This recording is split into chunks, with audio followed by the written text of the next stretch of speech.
17节、15节到17节。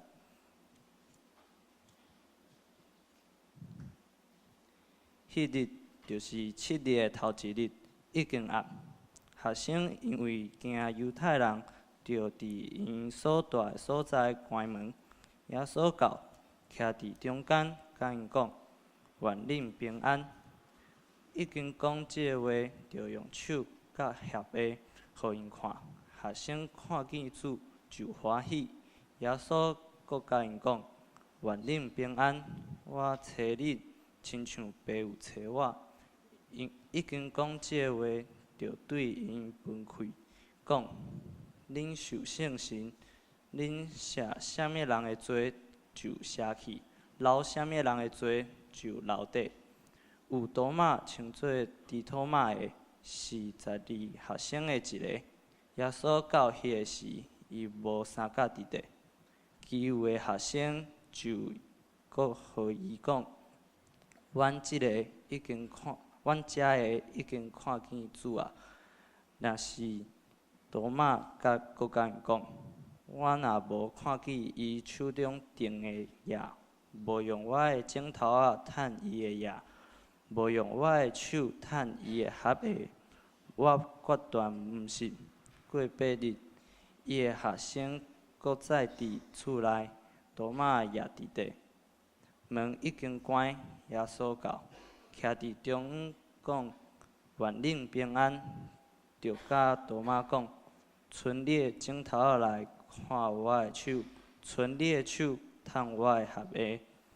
无得做毋信的，就做信的。”多马应讲：“我的主啊，我的上帝啊！”耶稣阁伊讲：“你因为看见我，才信。遐个无看见来信的人有福气。”21章15节。已经食早顿，耶稣甲西门彼得讲：“约翰的囝西门，你疼我较赢遮个吗？”因讲：“主啊，是，你知我疼你。”耶稣阁甲伊讲：“饲我的羊仔囝。”第2摆阁甲伊讲：“约翰的囝西门，你疼我吗？”讲：“主啊，是，你知我疼你。”耶稣阁甲伊讲：“照顾我的羊。”第3摆甲伊讲：“约翰的囝西门，你疼我吗？”彼得因为伊第3摆甲伊讲：“你疼我吗？”就又问，甲伊讲：“主，你无所毋知，你知我疼你。”耶稣甲伊讲：“饲我的羊仔。”愿主赐福听伊的话，搁去行的人。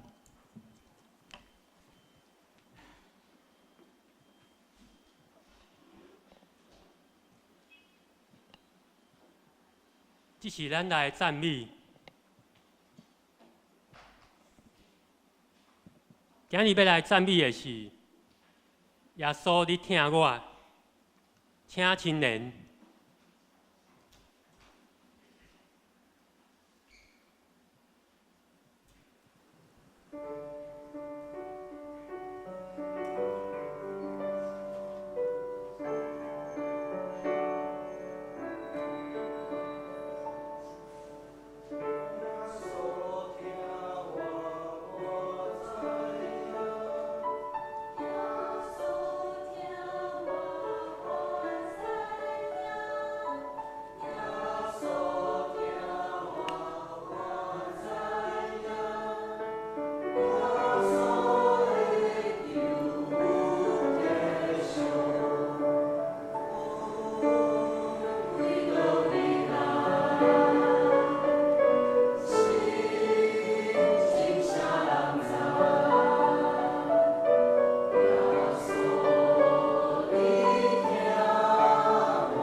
下面正道，咱请张正义传道。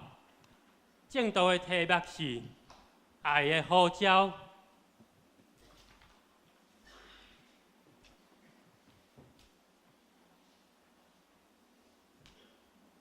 兄弟姊妹平安。不好意思，那个 PPT 的同工，我的。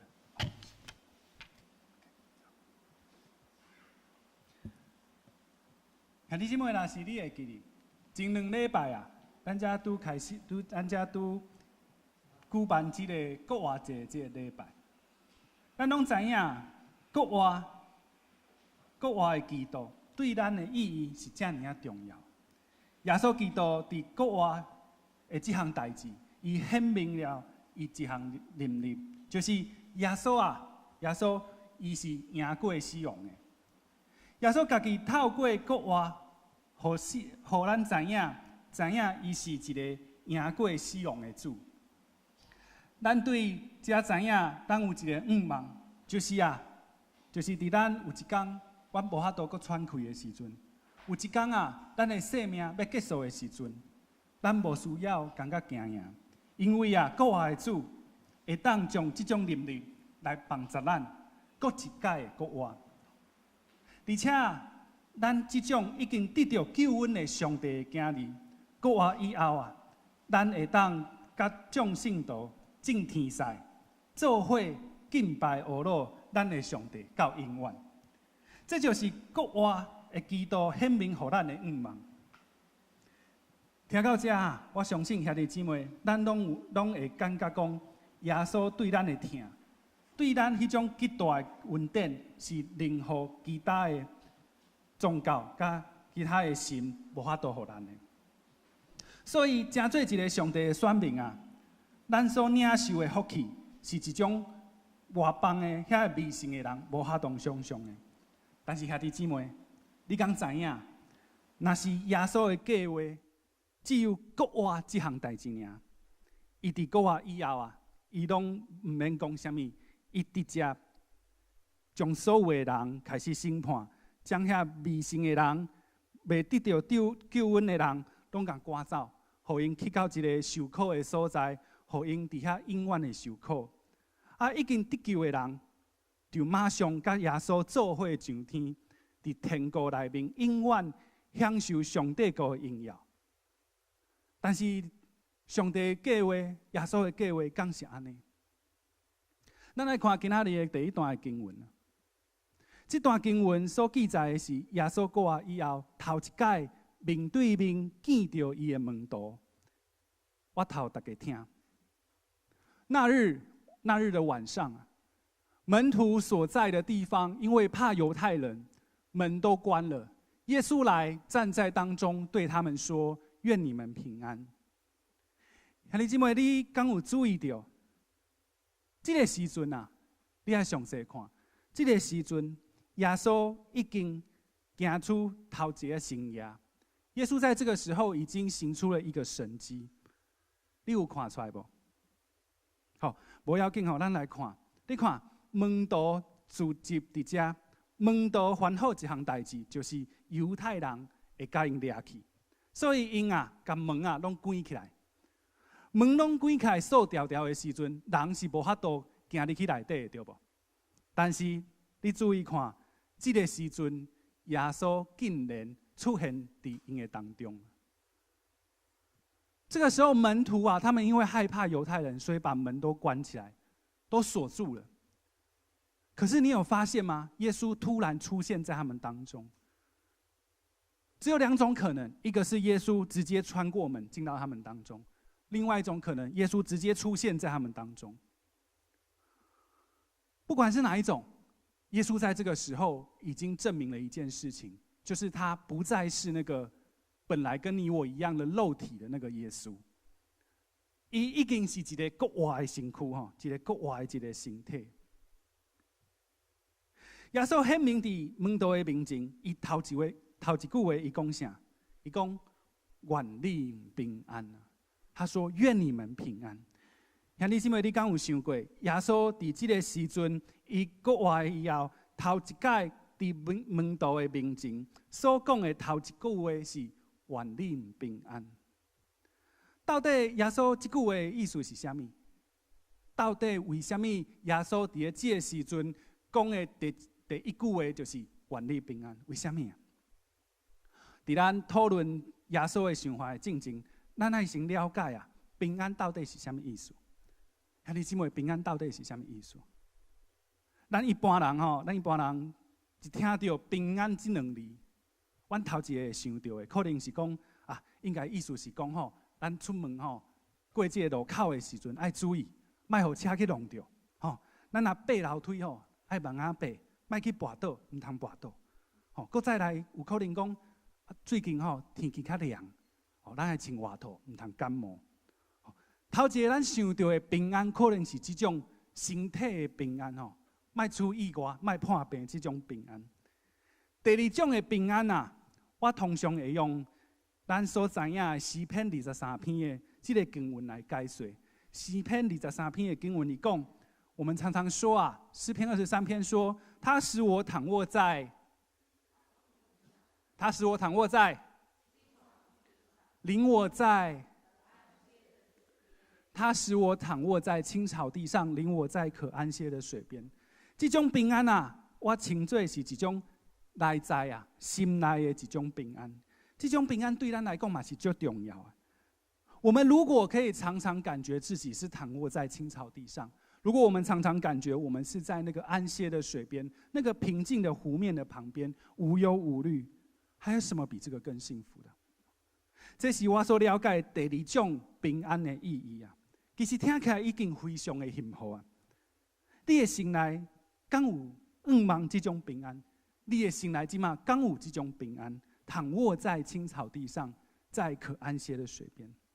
我家己啊，我个人啊，是非常渴望仰望这种平安。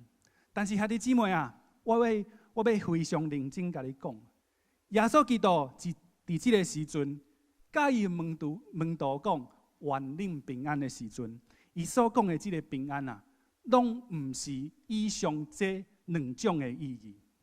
耶稣基督这个时候对门徒说：“愿你们平安”，都不是我以上说的这两种意义，既不是身体的，也不是内在心灵的。那到底是什么呢？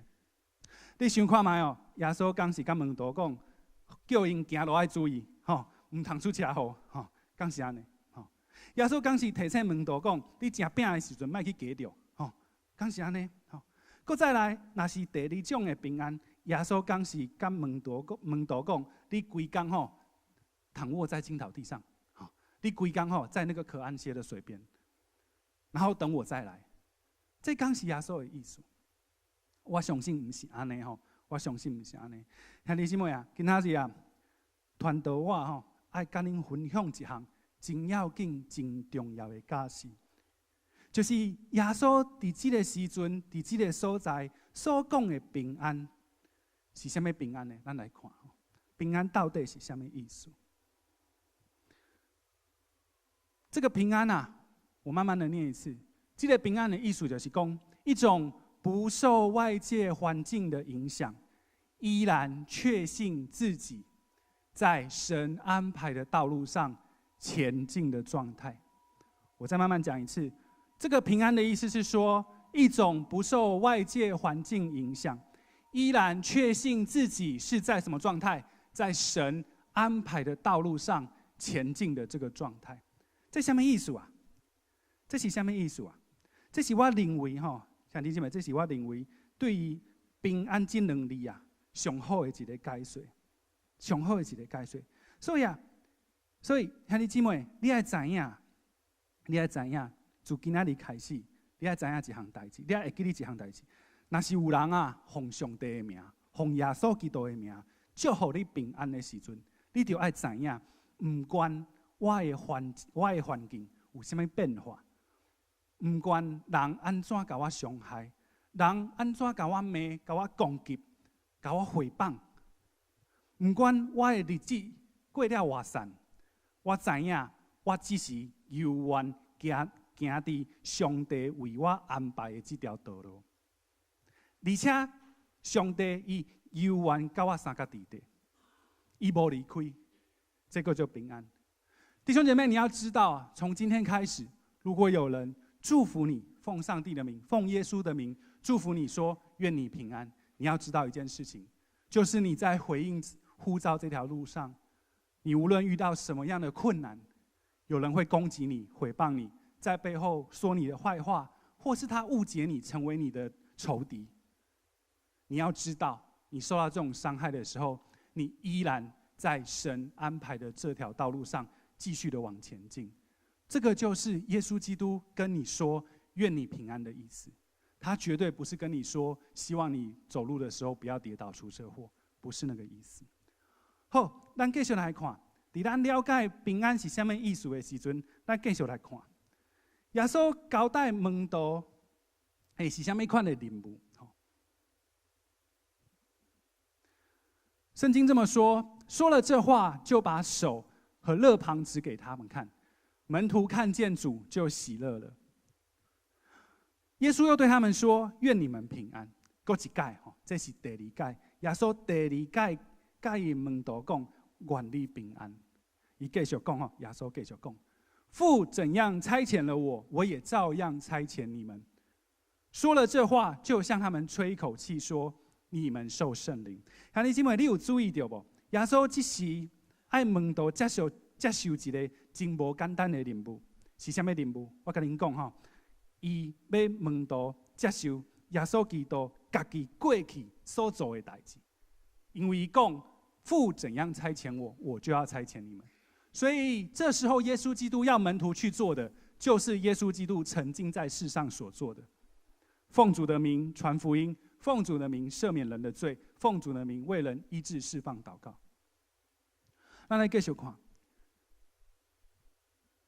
若是耶稣爱门徒接受一个任务，是耶稣基督家己过去所做的代志，这是什么意思？就是讲，伊爱完全顺服天父，完全献上伊家己的性命。这刚是一个简单的代志。这一定不是简单的代志，这是真困难的代志。这不是一般人会当做会到的代志。莫怪耶稣这个时阵，伊讲出两届讲愿恁平安。莫怪耶稣这个时阵爱门徒去领受一项真重要的是什么？信心。因为若不是我靠信心，无人会当做会到这项代志。咱继续来看。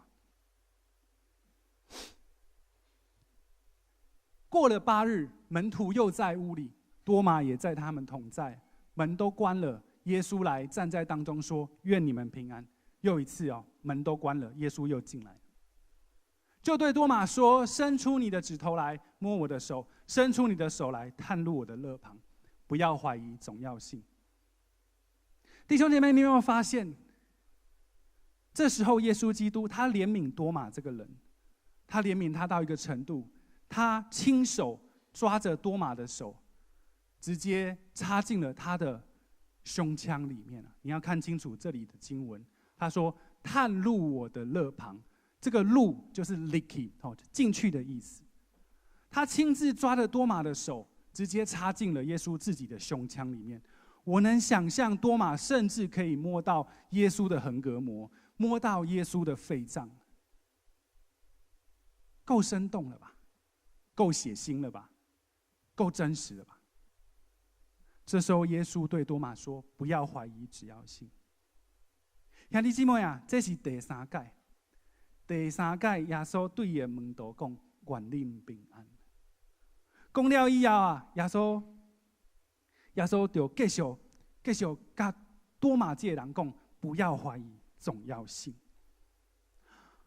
兄弟姊妹，我知影，我接续落来要引用一段名言。我知影咱中间可能有人无认同天主教的这个传统，但是我认为啊，在现代若是有人有资格会当称作圣徒，我认为这个人应该是什么人？德蕾莎修女。德蕾莎修女曾经说过一段话，她说：“神的呼召不是要我功成名就，而是要我坚信不疑。”你敢有看出来？德蕾莎修女所讲的这段话，甲咱拄则所讲的平安，其实是真相同的意思。上帝的呼召，毋是爱咱有什么款的功成名就，嘛毋是互咱经历一段真顺利的生命。相反的，当耶稣讲愿领平安的时阵，事实上啊，伊就是要甲咱讲，回应呼召的这个过程中间，咱一定会拄到困难。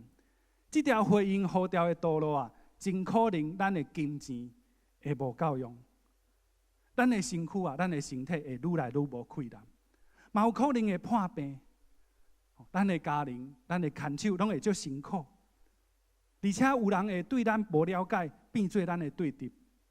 嘛真有可能，咱明明已经甲上帝祈祷足济届、足济年啊，但是犹原无感觉上帝有改变什么代志。这个时阵啊，咱需要的就是德蕾莎修女所讲的坚信不疑。这就是咱拄则耶稣看到耶稣对门徒所讲的愿领平安的意思。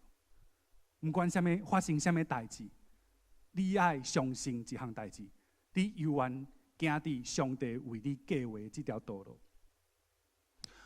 我讲到这，可能恁会问讲，回应呼召的这条道路，若是这么辛苦，为什么我爱回应？为什么我爱回应上帝的呼召？如果回应呼召，回应上帝的呼召，要去传福音，要去为他服侍，是一件这么辛苦的事情，为什么我要回应呼召？为什么？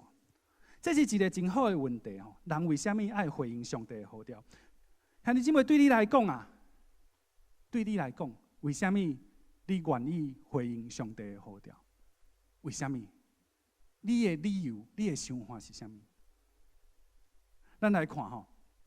有可能你的想法是安尼。第一个，你有可能你有可能会担心被惩罚。这哪讲啊？有可能有一天你会烦恼讲，有一天你爱伫上帝的面前，互因审判。所以你因为惊上帝的审判，所以勉强家己成做一个伫教会内底服侍的人。其实这个讲法并不是无道理的。咱来看保罗先生是安怎讲。保罗说：“我传福音原没有可夸的，因为我是不得已。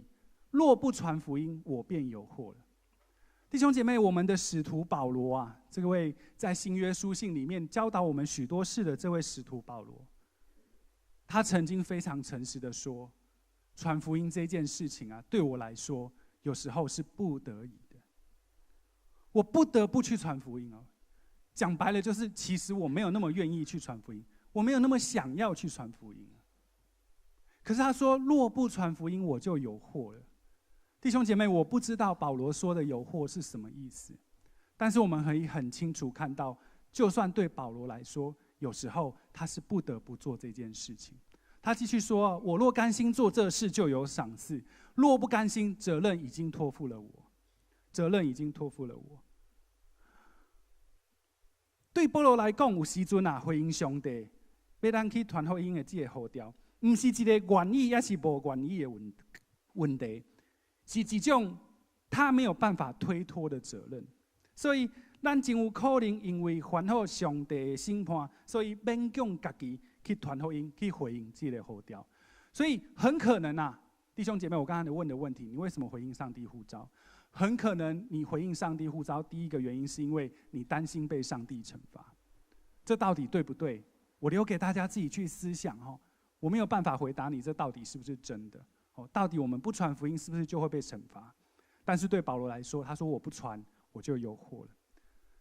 第二点，为什么我们想要回应上帝呼召？我们很可能是因为我们渴望这个奖赏，我们渴望这个奖赏。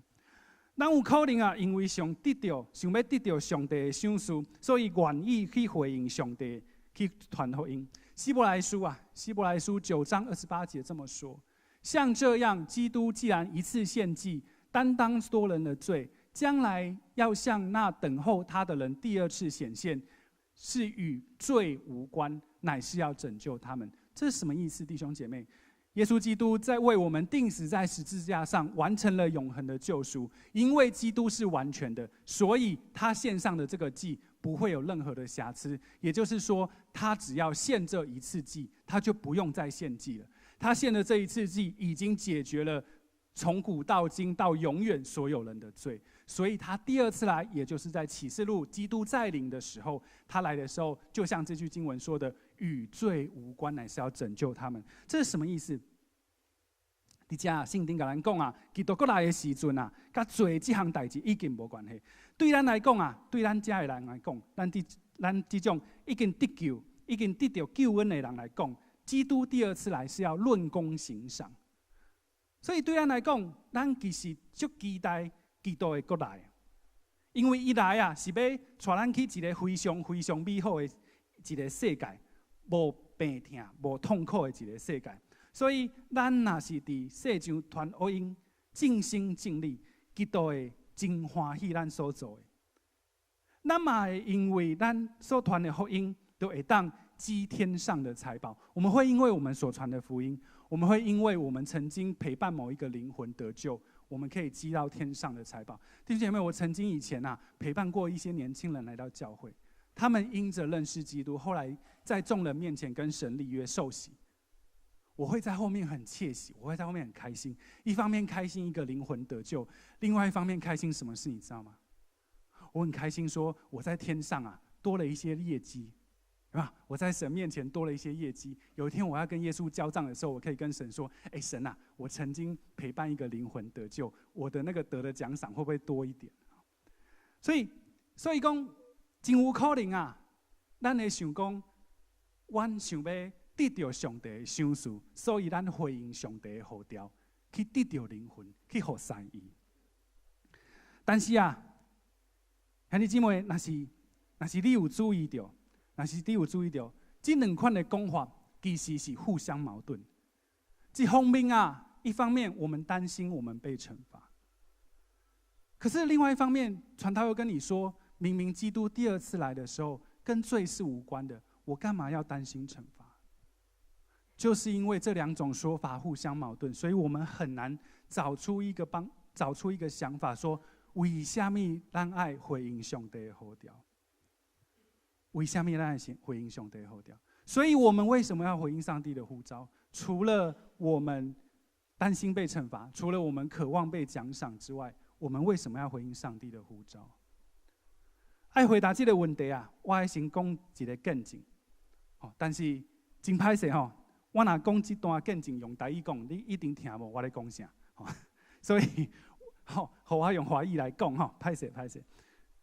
我们传道人我跟牧师我们的假日是在礼拜一，所以有时候礼拜一的时候，我会开着车去台北，去那边走一走，因为我的老家在台北。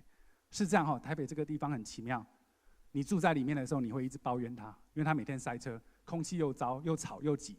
可是你离开他的时候，你会想念他这样子，所以我礼拜一的时候，有时候会开着车到台北去走一走。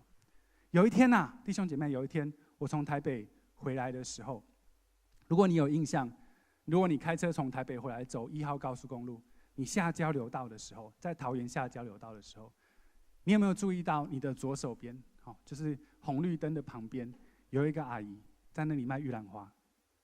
有印象的帮我举个手。有对不对？都有看到这个人。好，有一天我一样去台北走一走。下午我回来的时候，快要下交流道的这个时候我想到一件事情。我想说，我是不是应该跟她买玉兰花？弟兄姊妹，如果你有注意过这个阿姨她不是只有人在那里而已，她有一个保温箱，里面放了一些什么东西我不知道。她有一个很大的纸箱，放了一些衣服，还有一个小小的板凳在地上。我想象他应该没有家，我想象那些东西就是他所有的财产。我那天就在想说，我是不是应该跟他买玉兰花？好，可是呢，弟兄姐妹，你可能会知道，如果说我停在交流道那边等红绿灯的时候，我如果停的是第一台，我如果是第一台车，那很简单，我只要把车窗摇下来，然后拿钱给他，就可以跟他买玉兰花了。可是我发现我前面有好几台车，假设我是第5台车啊，我如果把车窗摇下来说：“阿姨，阿姨”，他听得到吗？他听不到哦。所以我只有一个办法，就是等绿灯的时候，我赶快冲到他旁边，然后把车窗摇下来，然后跟他买玉兰花。买完之后呢，赶快走，对不对？因为后面的人会赶我，对不对？因为后面的车子很急着要往前走，他一定会按我喇叭。所以我遇到的第一个困难是这样，所以我就犹豫，我到底要不要做这件事情？我在犹豫，我到底要不要做这件事情？在我犹豫的时候啊，我想起来上帝曾经说过一句话，我们来看。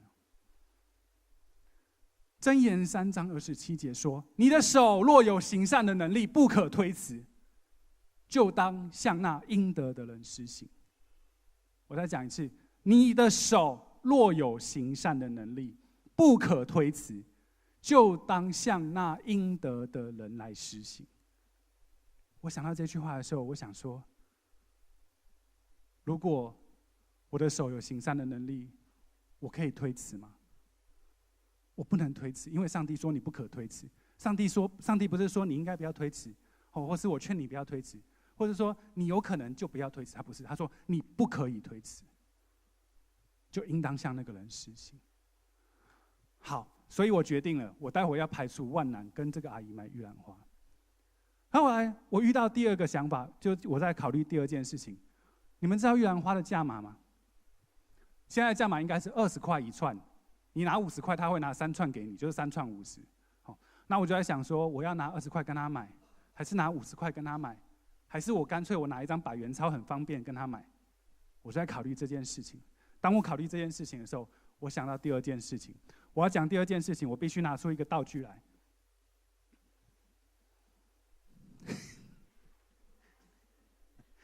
大家都知道我就爱钓鱼啊，大家都知道我很爱钓鱼。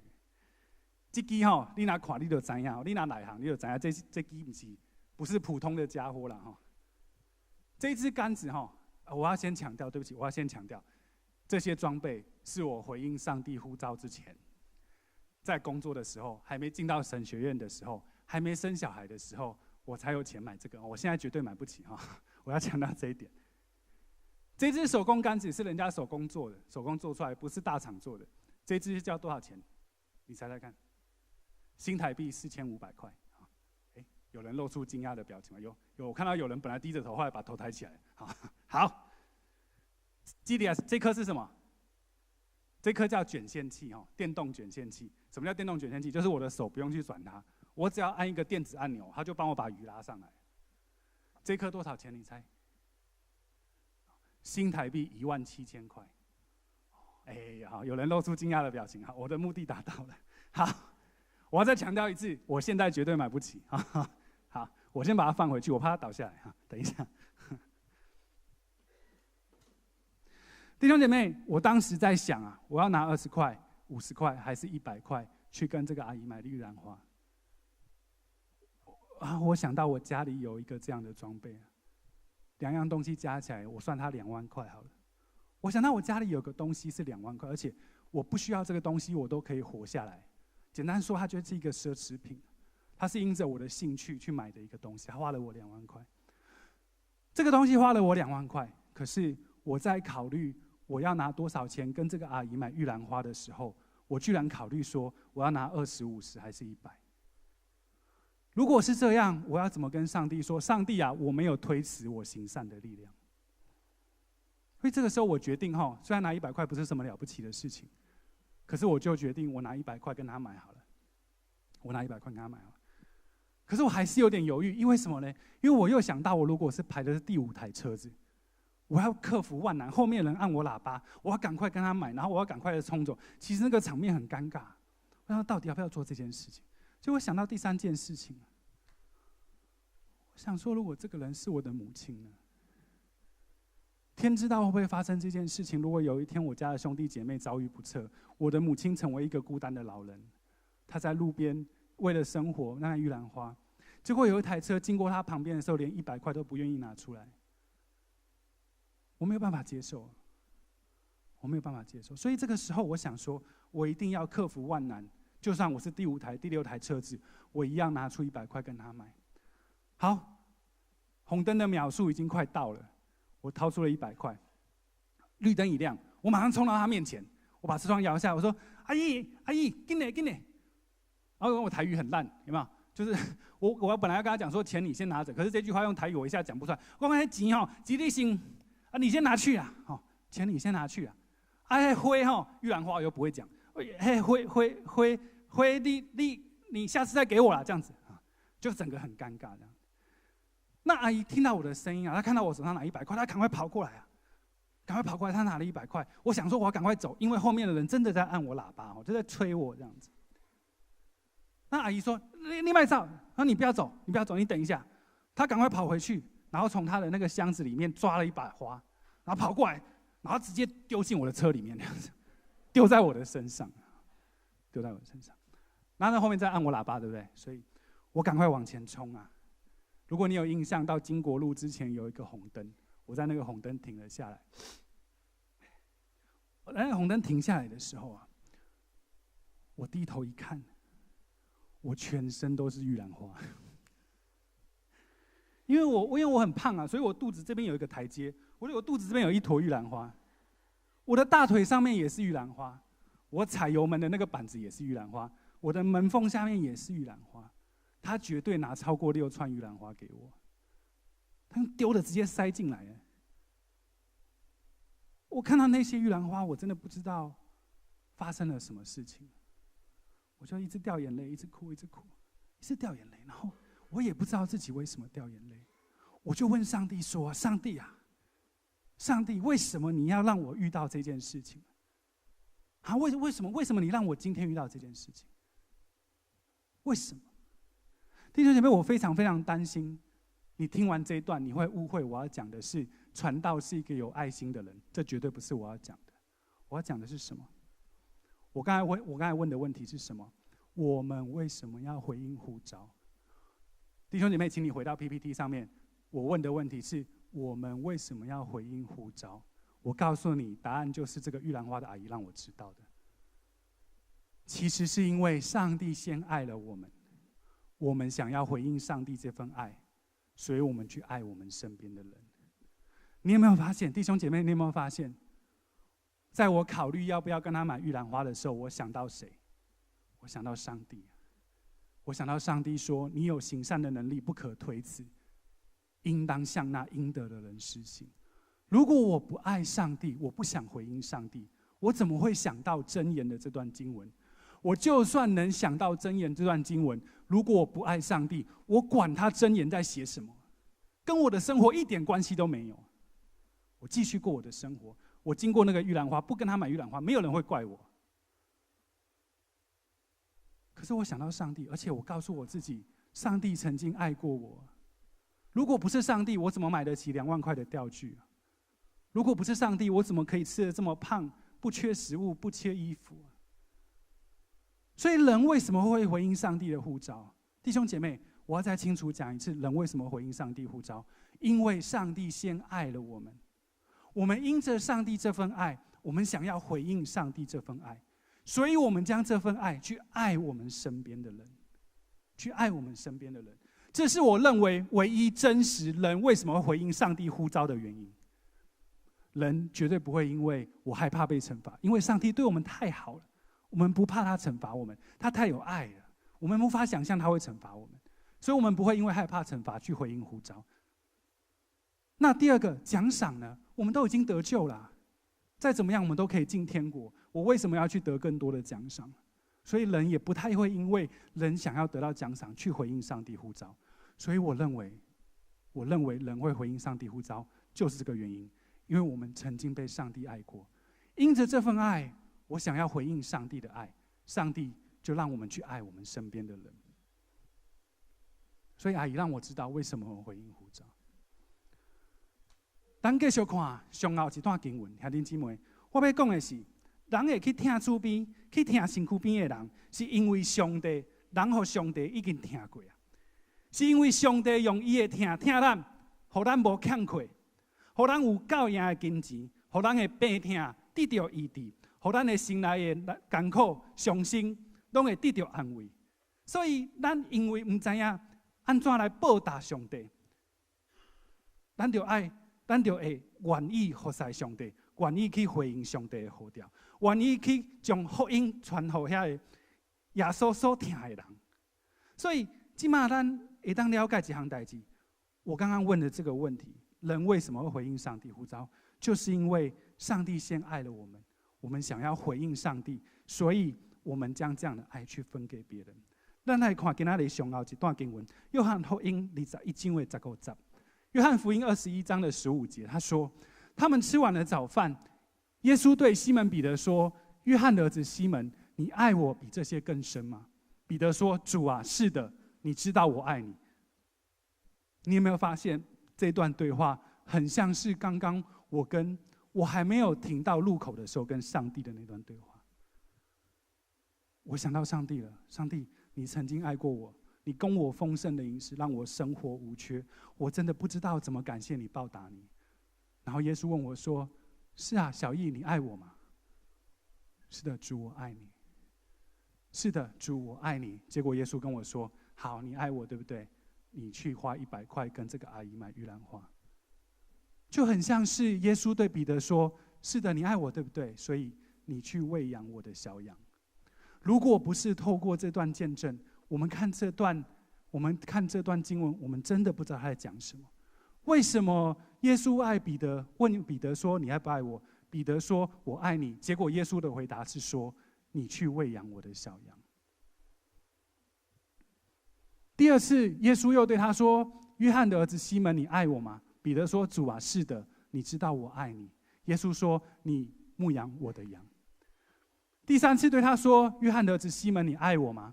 彼得因为耶稣第三次问他说：“你爱我吗？”就忧愁，对耶稣说：“主啊，你是无所不知的，你知道我爱你。”耶稣最后还是跟他说：“你爱我，对不对？好，你去喂养我的小羊。”弟兄姐妹，兄弟姊妹啊，你有听耶稣无？你有听咱的主无？你爱我们的主吗？你爱我们的耶稣吗？如果你心里的答案是“是的，耶稣，我爱你”，那传道要跟你说，你去喂养耶稣的小羊。我们一起来祷告。亲爱的弟兄弟，我感谢你，因为在过去，你用你的听来听我，你用你信心的能力来安慰我，来医治我，让我的生活无欠缺，让我的身体健康，让我足满足，让我知影你是一个真国活的上帝。所以，上帝，我听你；上帝，我感谢你，我感谢你的听。只是我唔知影，我要安怎将这个听来报答你？因为我是一个足有限的人，我无能力，我无听心，所以请你帮助我，请你让我知影，我要去安怎来报答你。主啊，你已经回答我，你跟我讲，你若是听我，你就去养饲我的羊。兄弟姊妹，今仔日我要来奉上帝的名，奉耶稣基督的名，问你一个问题：你听耶稣无？兄弟啊，你听耶稣无？咱当中的姊妹，你有听耶稣无？你有听耶稣无？请你伫你的心内回答这个问题：你到底有听耶稣无？你若是有听耶稣，我即马嘛爱奉上帝的名，奉耶稣基督的名，甲你讲：你若是听耶稣，你就去养饲耶稣的羊。感谢上帝，咱的祈祷是奉耶稣基督的名求，阿门。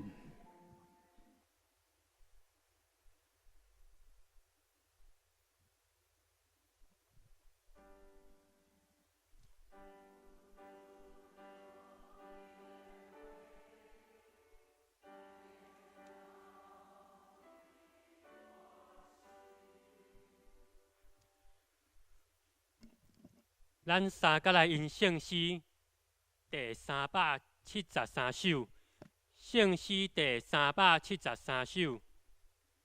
救主耶稣，我立志；救主耶稣，我立志。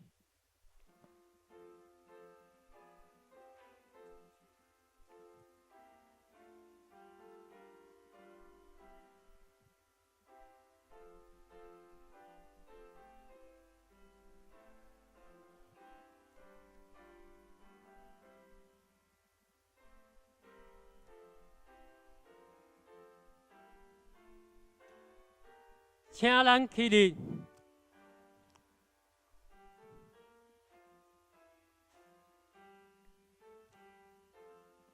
因转手。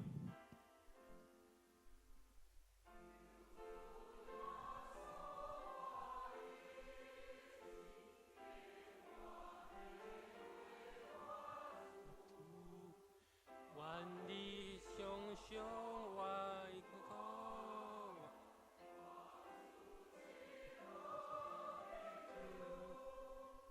救主那点我心内，该我在有影，救主带我来见前，正路运动会行。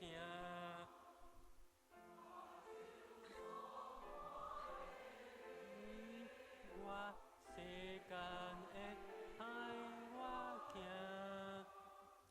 救主应甲我同在，予我听你声，你是最终的爱我，为我点心内，救主我，予你就袂受害，留住你有应允，我来用真心对你，所点人间的所在，你将怒苦背去。听主耶稣，我立志，因我随我主，用我主之好朋友，准我看你的脚去，若无不敢去行。我真爱你的对你，靠你就会得胜，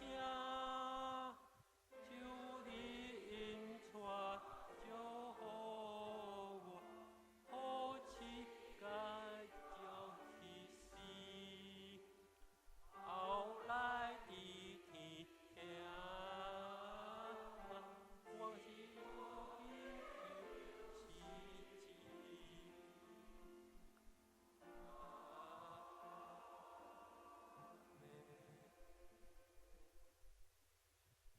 请坐，下面来奉献，请孟桂英、黄庭玉、李义兰、许涵训来书献。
会众请起立，咱来因奉献的诗。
下面我来报告大声，请咱大家来做伙来读今日的金句。我读一句，请咱大家来读两句。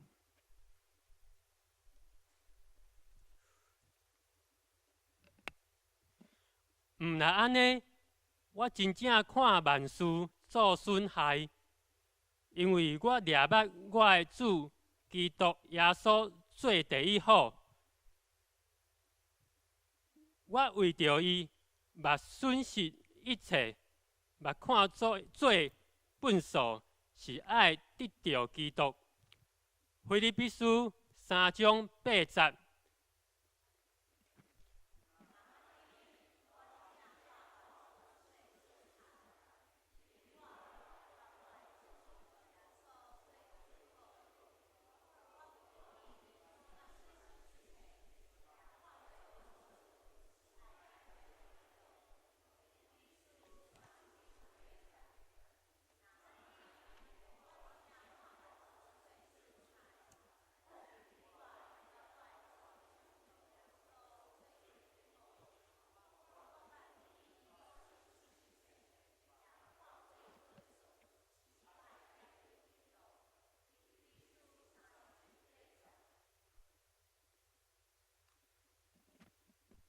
请咱大家掀开招簿第1页，顶组的句会，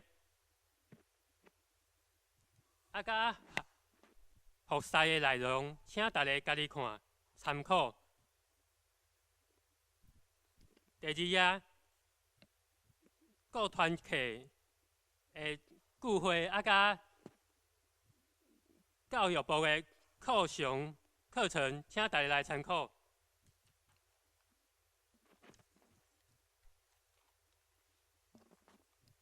第3页小组聚会，还有第4页奉献明细，请大家自行参考。奉献明细如果有错误，请洽长职。大家看到第5页消息报告。第1点，本主日5月5号为青年主日，请为其事工代祷。第2点，5月份的长职，张肉、吴传新、执事陈柏妍、赵美珠。第3点，5月份的生日的名单，请大家来参考。咱即时来举行的5月份的生日的庆生。请有咧名单的，也是5月份生日的兄姐，请来接受大家的祝福。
第4点，下晡1点咧701会议室召开5月份的长职会，定期长职会，请长职出席参会。下主日5月12日，庆祝母亲节活动，祝福天下的母亲快乐。后主日无爱餐。教会的消息，第1点，2019后半年的行事历、团契的聚会甲小组聚会表，请5月12日进前交到办公室。第2点，学期制的团契会长拣选，定于6月底前拣选完毕，请会长甲拣选人员自行联络。第3点，桃园教会网站甲 FB 一定开啊，有教会的活动的讯息甲相片甲迄礼拜的影像，欢迎兄弟会当上网来点阅。第5点，2019夏季学校正式开始报名，邀请家长带厝的小朋友来参加这个营会，时间是7月3日到7日，报名的时间到5月19截止。报名的年龄是升小2加升国1，报名费500，请于6楼办公室缴费。有问题可以洽营长伟霆、副营长怡婷、俊祥。教界消息，敬邀参加新竹中会松年部的国外旅游，北越双龙湾5日游行前说明会，时间是5月9日拜四上午9点，在701会议室，爱加早护照尾款19000，加分发手册加行李袋。第2点，用绘本经营美好时光的讲座，时间5月18拜六，地点在嘉南教会，详情会当甲在4楼的公布栏来看。第3点，2019的志工基础跟进阶教育认证的训练，地点在台北的仁爱教会，时间5月25，详情会当去4楼办公室来看。5月10号报名截止。我们看其他消息，桃园储蓄互助社在今日中昼12点701召开互助社理监事会，请理监事出席参会。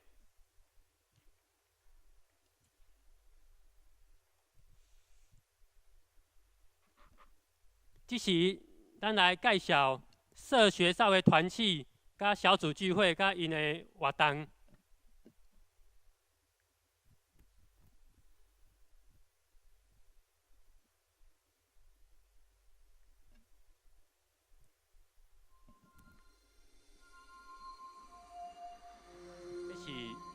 厨房的服饰，这是社经地宜兰的一日游。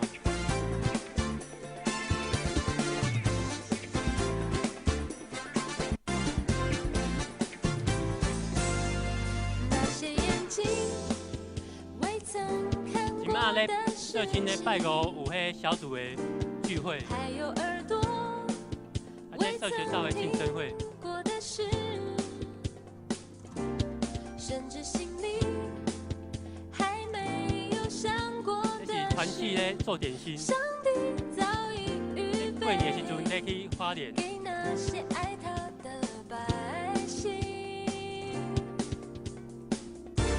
上帝能手承受一切不可能的事情，更不知禁止的火锅聚餐。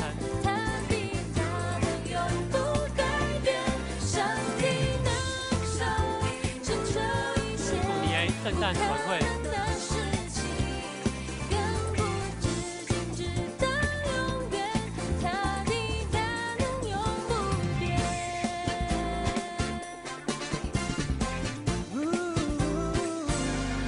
那些眼睛未曾看。看过的事情，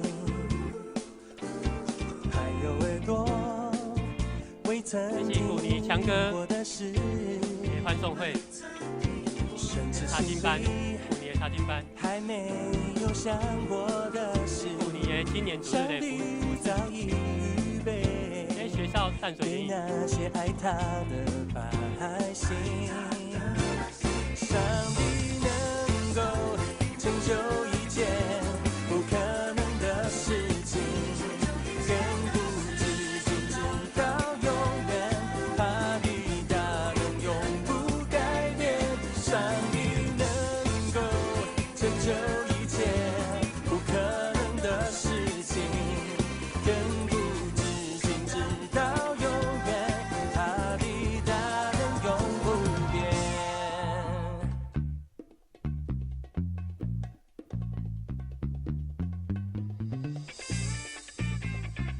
青年主日的时阵，青年礼拜的小组的分享。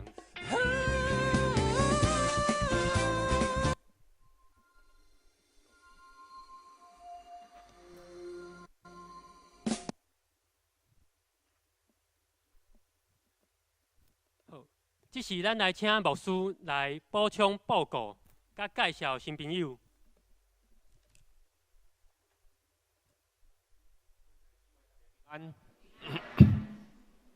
有听有声无？哦，今仔日真欢喜，咱看到咱教会的青年，特别是青年牧区或者的咱的青年一只来服侍吼。咱有看到讲咱头仔相片有无？团契，甲我印一下好无？敢有看？有啦，拢有看的啦吼。应该嘛少听，有看因的团契的生活，以及因的一寡活动啦吼。你看见因今仔日的服侍，所以相片。看到佚佗人较侪款啦吼，吼头仔其实吼，咱看咱团契内底有真侪咱少年技术一节内底分享，其实牧师嘛一直甲咱鼓舞，咱会当嘛受邀请伫咱每一个团契内底来分享讲咱的工作，也是讲咱下项的物件，吼会当丰富咱教会青年的即个学习，上时咱嘛当较接近咱的青少年。来了解因整个青年牧区因的生活以及因的学习的这个状况。好无？咱今仔日吼，咱请咱的青年的这个同工做伙起立，咱用普写带因感谢甲鼓励。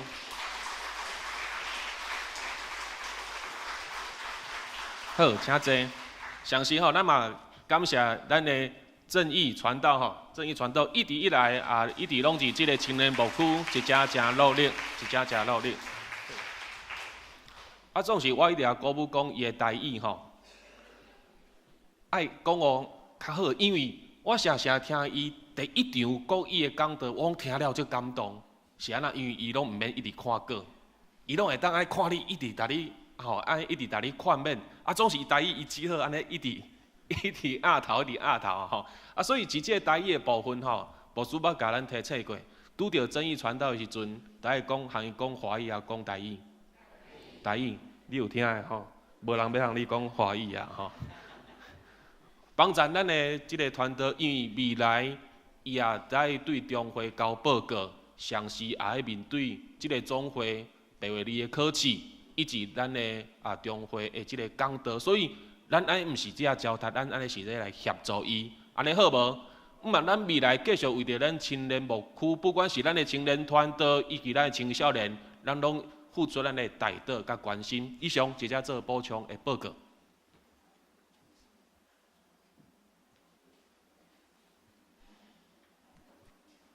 下面咱来继续上荣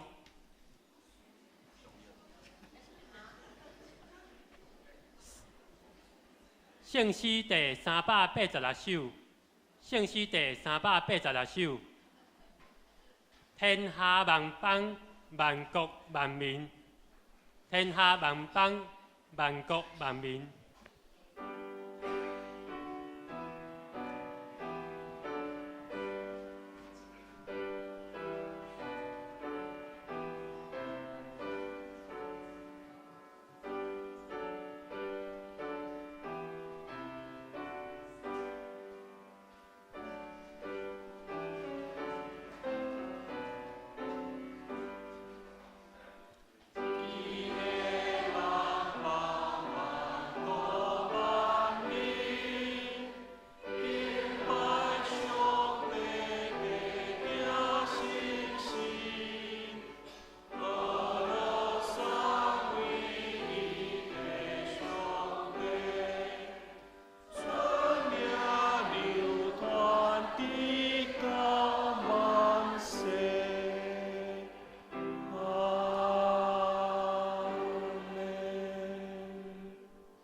咱做来领受上帝的祝福。愿主耶稣基督的恩典、天父上帝的疼痛，以及信心的相通引带，愿三位一体上帝你的神常常提起阮。既然你通过耶稣基督用你的疼来甲阮呼召，也愿主你的神帮助阮用疼也平平来甲你回应，常常来学了你的名，活出你的形象，对即时直到永世代无尽。阿门。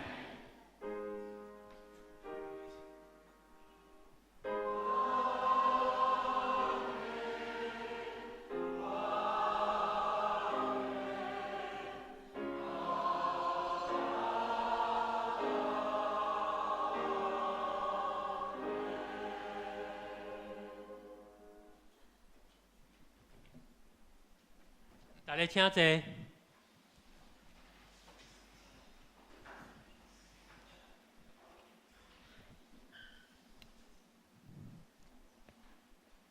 下面祝歌，请青年。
定业木岛。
下面咱来行平安礼。